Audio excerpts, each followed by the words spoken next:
Émission spéciale ce soir consacrée à la guerre en Ukraine. Ne vous en faites pas, vous aurez votre lot d'adrénaline. Ça, c'était le tir d'un char sur notre position. Depuis un an, des citoyens ukrainiens ont quitté la société civile pour défendre leur pays. Je ne suis plus un architecte. Je suis un soldat maintenant.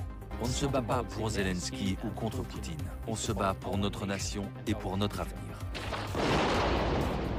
Caméra au point, nous serons au plus près des soldats et des civils qui tentent de résister. Aujourd'hui, la sérénité, la tranquillité ont fait place à la colère. Un journaliste a filmé sa vie de famille dans l'enfer de la guerre. Je veux pas qu'on lance des missiles sur moi.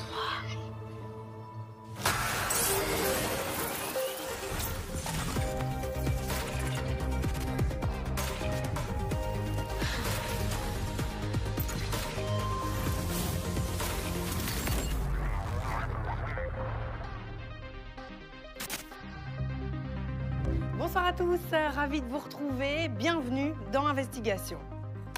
Ce vendredi 24 février, cela fera un an que la Russie a envahi l'Ukraine. Le début d'une guerre sans merci qui aurait déjà fait plus de 100 000 morts dans chaque camp. Côté ukrainien, beaucoup de simples citoyens ont pris les armes pour défendre leur pays. Un architecte, un député, une enseignante. Vous allez découvrir leur histoire grâce à un journaliste de la BBC. Pendant 2 mois, il a réalisé une immersion inédite à leur côté, au plus près des combats. Attention, certaines images sont très dures. Ukraine, le combat d'un peuple, c'est un reportage d'Oli Lambert.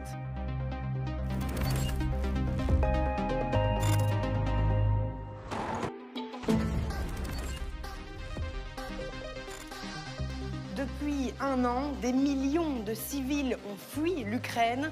30 000 au moins auraient été tués. Dmytro Barnenko est un journaliste ukrainien. Il vit à Kherson, cette ville du sud de l'Ukraine dont on a parlé il y a quelques instants et qui a été rapidement envahie par les Russes. Pendant 3 mois, il a filmé clandestinement la vie sous l'occupation, le stress, la résistance, le manque de nourriture. Il nous plonge au cœur de son quotidien et de son combat pour protéger sa femme et sa fille de 4 ans avec lesquelles il tentera de fuir. Regardez tout de suite son reportage poignant.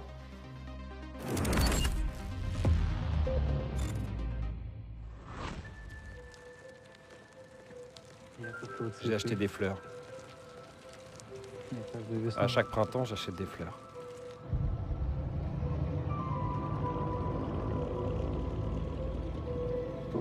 Quand j'ai vu des chars dans ma rue, j'ai compris ce qui se passait.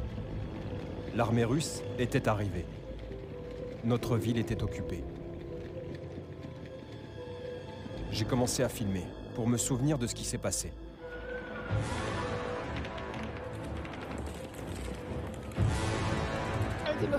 Ils jetaient des grenades. Ça brûle. L'invasion a changé ma ville.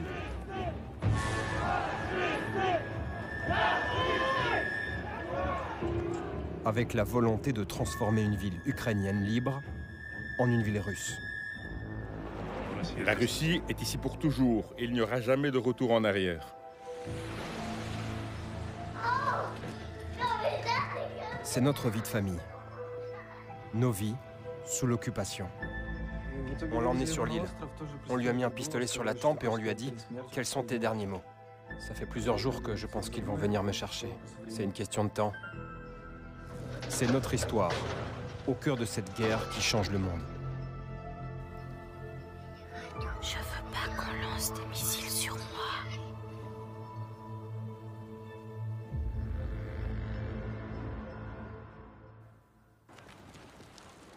Je m'appelle Dmytro Barnenko. Je suis journaliste. Je suis né à Kherson. J'ai grandi à Kherson et j'ai passé toute ma vie ici. Voilà Lydia, ma femme. Elle est artiste et photographe. Nous avons une fille, Ksushia. Elle a 5 ans. Le 1er mars 2022, les forces russes sont entrées dans Kherson. On voit passer des blindés de transport de troupes et une 50aine de soldats.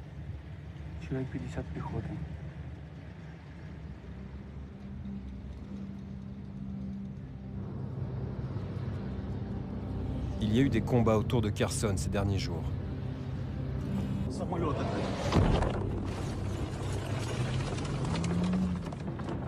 On vit avec les sirènes et les explosions.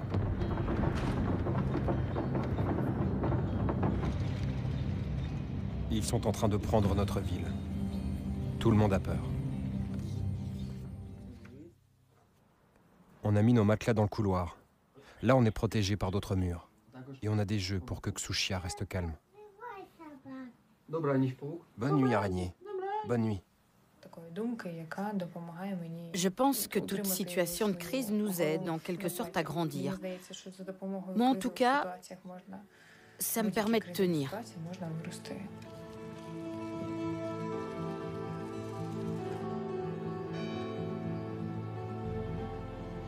Pendant plus de 300 ans, l'Ukraine a fait partie de l'Empire russe, puis de l'Union soviétique. Notre religion, notre langue et notre alphabet partagent les mêmes bases. Beaucoup de gens parlent encore le russe, ainsi que l'ukrainien. En 1991, après la chute de l'Union soviétique, l'Ukraine a voté pour l'indépendance. À Kherson, 75% de la population l'ont soutenu. Ces 30 dernières années, l'Ukraine indépendante s'est éloignée de la Russie et s'est rapprochée de l'Occident. Maintenant, le gouvernement russe veut reprendre le contrôle. Kherson est une ville importante pour eux. Elle leur permet d'avoir une liaison terrestre directe avec la Crimée, cette partie de l'Ukraine qu'ils ont annexée il y a 8 ans. Aujourd'hui, nous sommes entourés par l'armée russe.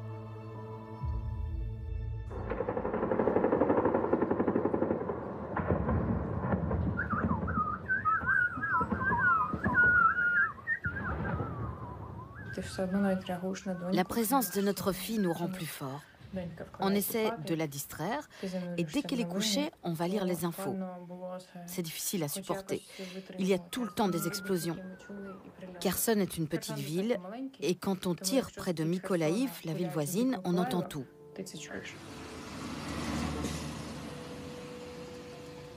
Durant les premières semaines de la guerre, j'ai commencé à fréquenter une église orthodoxe sur l'île. C'est le nom d'un quartier de Kherson. J'y ai fait la connaissance du prêtre, le père Sergueï Tchoudinovitch. Il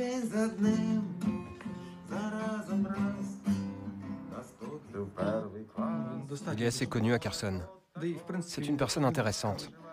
Il se distingue des autres prêtres par son activité débordante, son point de vue, son originalité, sa position.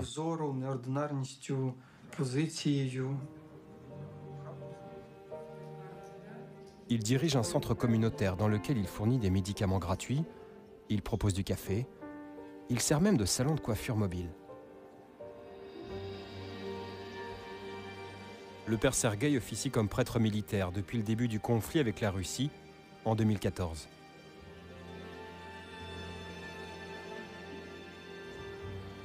Aujourd'hui, Kherson étant coupé du reste de l'Ukraine, les médicaments n'arrivent plus. Alors, il risque sa vie en traversant la ligne de front pour aller chercher ce qui est le plus urgent. Je suis allé à Mykolaïv chercher des médicaments. Ça fait très peur parce que tu roules en voiture et on te tire dessus. Alors tu dois fuir.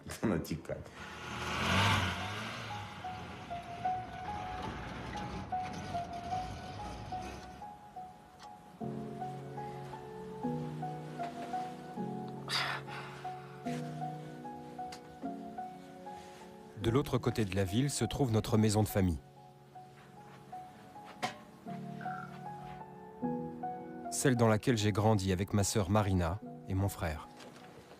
Marina est enceinte. Elle est venue hier soir avec Vitali, son mari. Ils ont échappé à une bataille à l'extérieur de la ville. Les Russes ont imposé le couvre-feu. Nous sommes venus passer la nuit avec eux.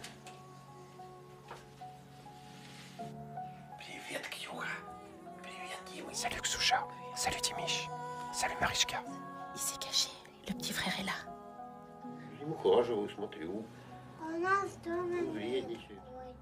Vitali travaille dans un domaine privé luxueux.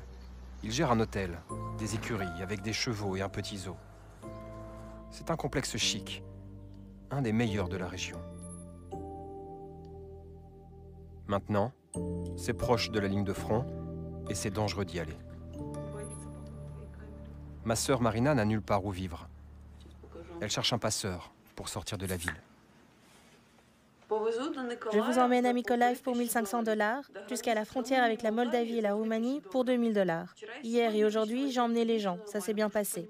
Ne me jugez pas à cause du prix, c'est celui du risque que je prends. Bonne chance à tous. Il trouvera des clients.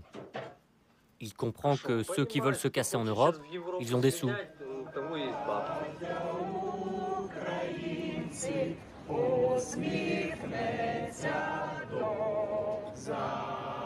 Depuis des semaines, il y a des manifestations sur la place de la Liberté. Je participe à certaines d'entre elles, je filme, et puis je m'en vais. Le 21 mars, alors que je rentrais chez moi, tout a basculé.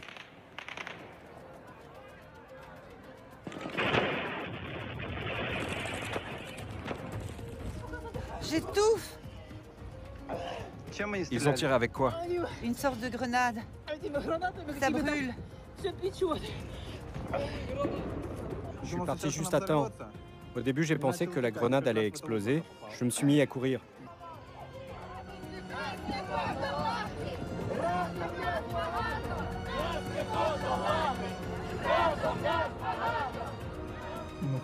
On marchait dans la ville. On voyait les Russes. J'étais dégoûté. À Kherson, les Russes ont kidnappé le directeur du théâtre dramatique régional.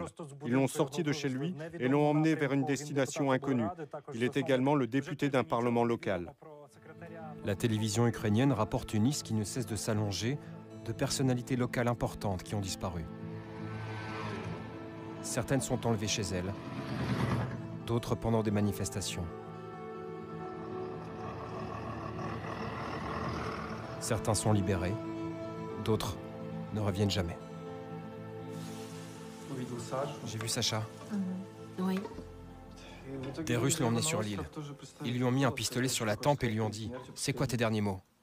Il a répondu « La vie » ou quelque chose comme ça. Puis ils ont dit « Compte jusqu'à 100 » et après ils sont partis. Il a un fils et une femme. Sacha garde le moral. Mais tu comprends qu'en réalité, c'est pas simple.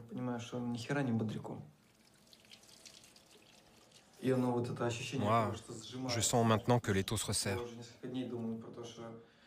Ça fait plusieurs jours que je pense qu'ils vont venir me chercher. C'est une question de temps. On doit s'y préparer.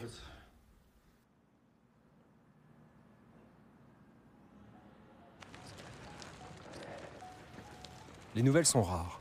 Et le lendemain matin, je suis allé à l'église du père Sergueï.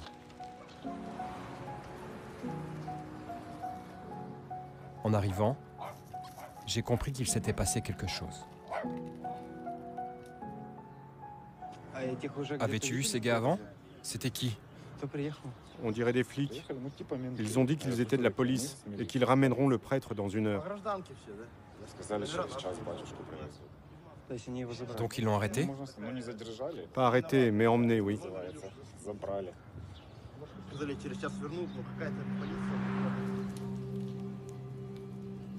Si j'étais arrivé 5 minutes plus tôt, les Russes m'auraient vu aussi. Et s'ils m'avaient fouillé, ils auraient pu trouver mes vidéos.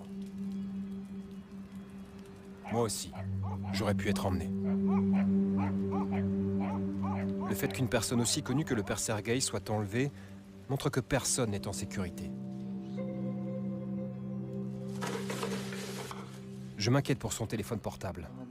Je suis dans ses contacts.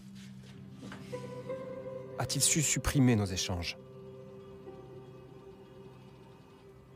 Je dois être plus prudent. Je supprime les messages du père Sergueï et tout ce qui pourrait me compromettre.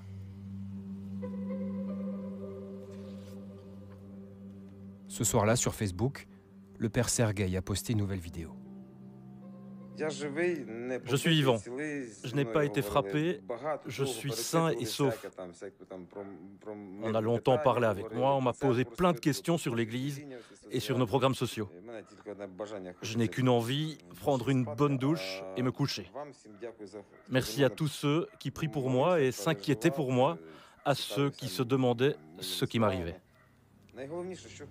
Le père Sergueï a l'air fatigué. Il n'est pas comme d'habitude.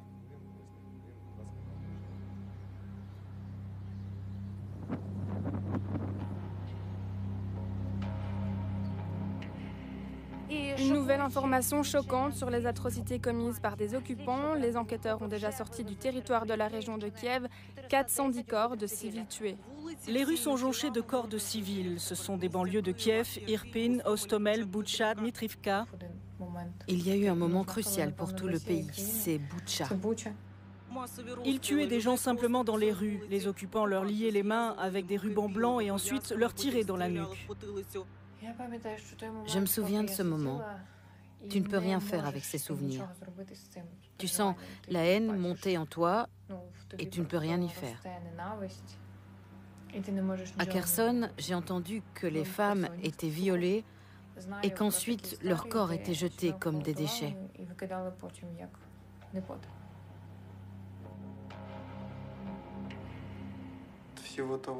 Après tout ce qui s'est passé à Boutcha et tout ce dont j'ai été témoin, je ne veux plus jamais parler russe.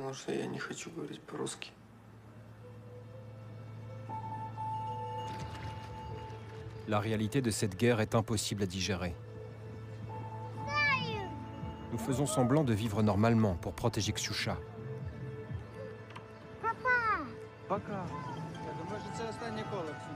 Même si le centre-ville est désert.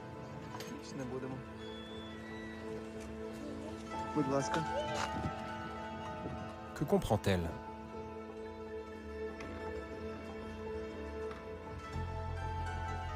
De quoi se souviendra-t-elle?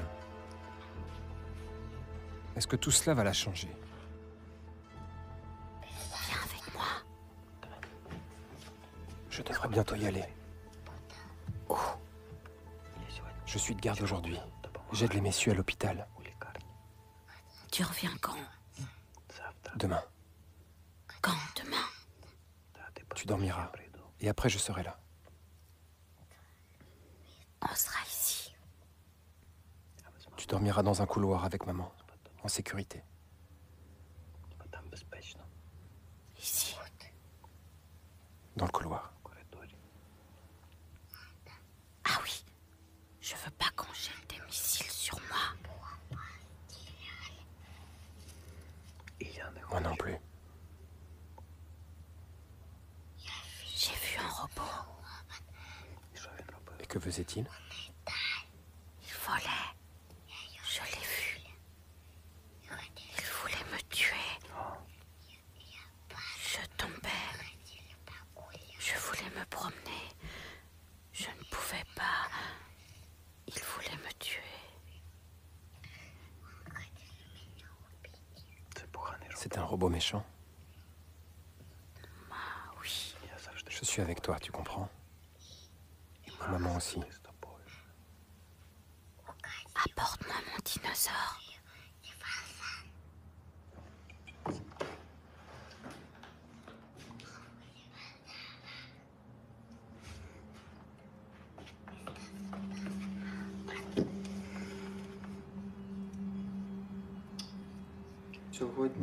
On est le 10 avril. 45e jour de guerre, il me semble. On n'a plus le sentiment que ça s'arrêtera bientôt. Maintenant, c'est difficile à comprendre. Il y a quelques jours, c'était va-t-on nous libérer ou pas? Doit-on tous aller dans les abris antiaériens ou les quitter?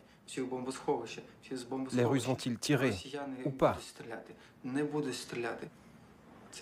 Aujourd'hui, la sérénité, la tranquillité ont fait place à la colère.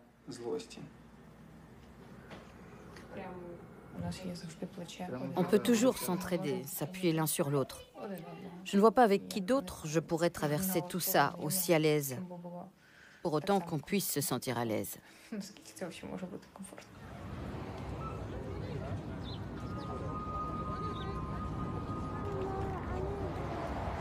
Les médias russes parlent de projet de référendum. Ils veulent créer une république pro-russe pour légitimer leur occupation. Ça pèse lourdement sur ma famille.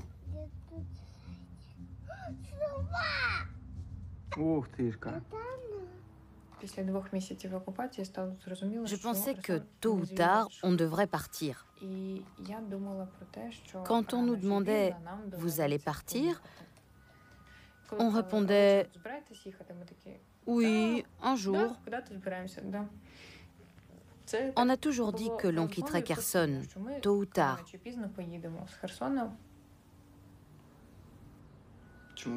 Pourquoi on reste? Si nous partons, qu'est-ce qui changera? Allons-nous être plus calmes?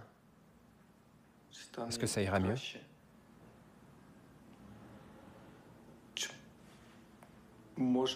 Peut-on s'adapter à cette vie ici? Mais tu t'es déjà adapté.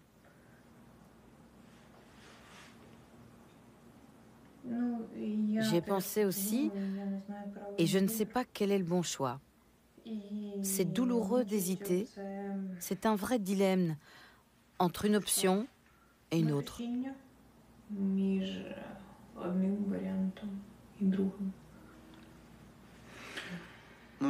Donc chaque fois, on décide de ne pas partir, c'est juste?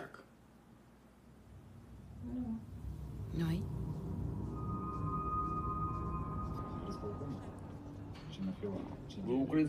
Vous comprenez l'ukrainien? Je vous ai dit, je ne sais pas. Depuis que le père Sergueï a été libéré par les Russes, je le vois rarement à l'église. Et quand il est là, il s'énerve vite. Au fil des semaines, il a fini par ne plus aller du tout à son église. Et quand je lui téléphone, il me dit que tout va bien.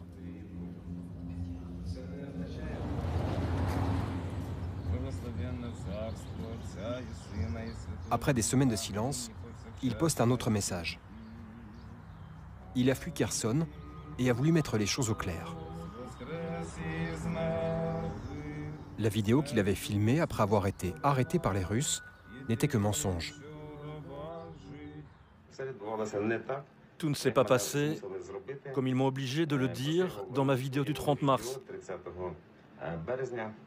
Quand je disais que tout allait bien, que je n'avais pas été torturé, maltraité, qu'il n'y avait pas eu d'oppression psychologique sur moi. En réalité, j'étais à genoux, à moitié nu, et ils ont pressé ma tête contre la chaise avec leurs genoux. Ils ont pris un bâton et ont dit qu'ils allaient me le mettre dans l'anus pour le déchirer en morceaux. J'ai commencé à crier. Qu'est-ce que je dois inventer pour qu'on me croie? C'était très inconfortable, effrayant. Je paniquais. Je ne savais pas quoi faire, et quand ils ont crié sur moi et m'ont demandé si j'allais coopérer, j'ai dit que je le ferais. C'est ce qui est arrivé et j'ai très honte.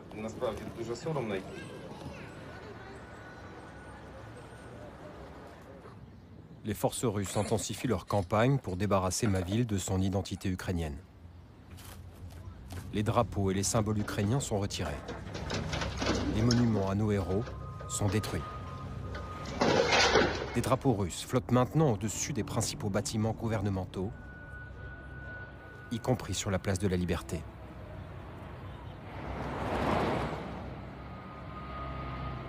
Aujourd'hui, les médias russes ont annoncé qu'Andrei Turchak, un politicien russe de haut rang et membre du cercle de Poutine, a rencontré les nouveaux dirigeants de Kherson. Leur message est clair. La Russie est ici pour toujours. Il n'y a aucun doute là-dessus. Il n'y aura jamais de retour en arrière. Nous allons vivre ensemble, développer cette région riche, riche par son patrimoine historique, riche par ceux qui vivent ici.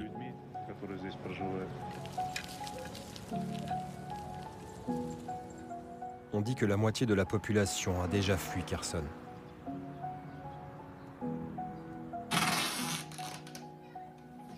Ma sœur enceinte et Vitaly se préparent eux aussi à partir.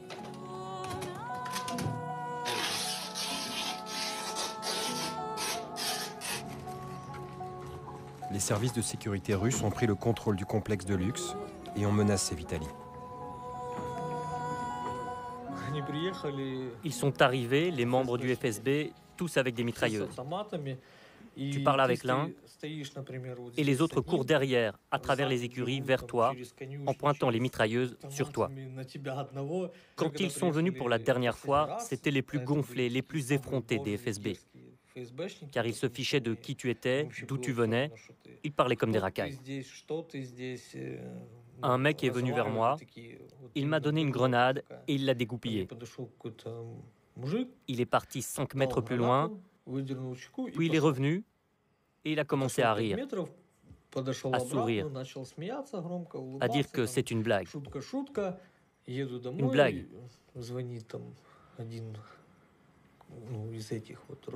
Je rentre chez moi, un type de la garde nationale m'appelle et il me dit « Amène-moi les documents demain, les tiens et ceux de ta femme, on va t'organiser une évacuation, oui ?» Évacuation en Crimée. Je dis « Je ne veux pas m'évacuer en Crimée, j'ai une voiture, j'irai où je voudrais. » Lui, bon, grossièrement, il dit « Tu as entendu ce que je t'ai dit ?» Je suis rentré à la maison et j'ai dit à Marina « Prépare les affaires, dépêche-toi, demain, on part. » La décision avait été prise pour nous.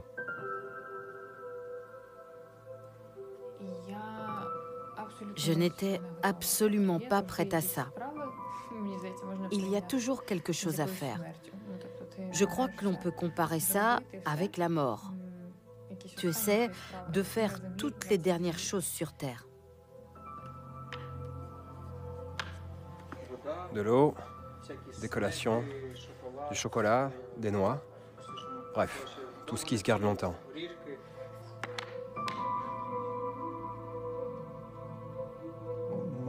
Nous n'avons presque pas dormi. Toute la nuit, nous avons fait nos valises.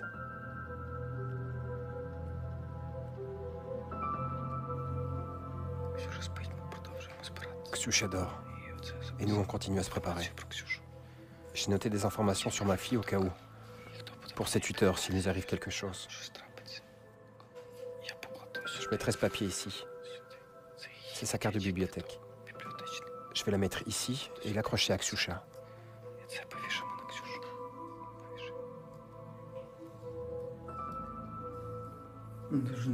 On n'a pas envie de partir.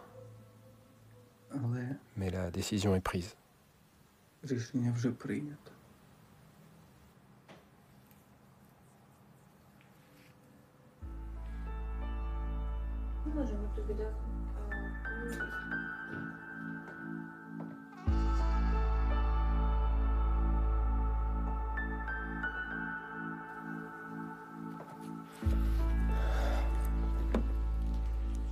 C'est dur comme moment. Notre voyage est dangereux. Récemment, il y a eu des combats sur les routes à la sortie de la ville. On a entendu beaucoup d'histoires selon lesquelles les civils, en essayant de s'échapper, ont été attaqués. Je ne voulais pas, et je ne veux pas quitter Kherson comme ça. Je veux avoir la possibilité de revenir si je veux.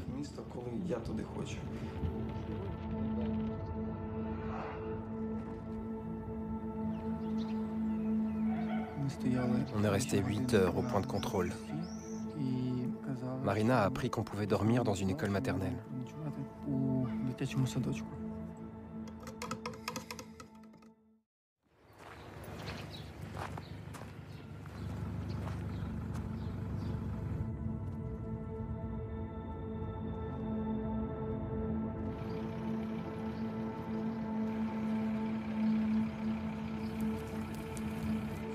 « 20 mai 2022. C'est un point de contrôle à Vasilivka. Il y a à peu près 200 voitures derrière nous.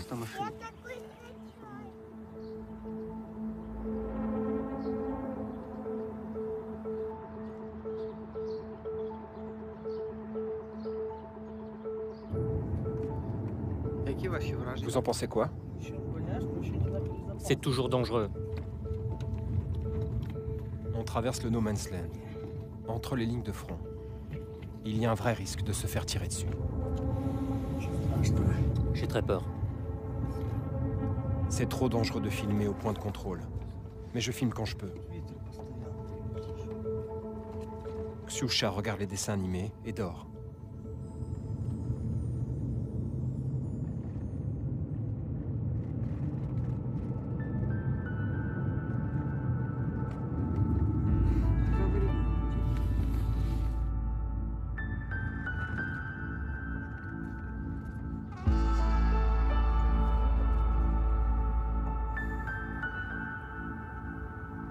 On a de la chance. Grâce au fait qu'on voyage avec Ksiusha et que Marina est enceinte, on est autorisé à passer le dernier point de contrôle. D'autres doivent attendre une semaine. Après 3 mois en territoire occupé, nous franchissons la frontière vers la liberté et ouvrons le nouveau chapitre de notre vie.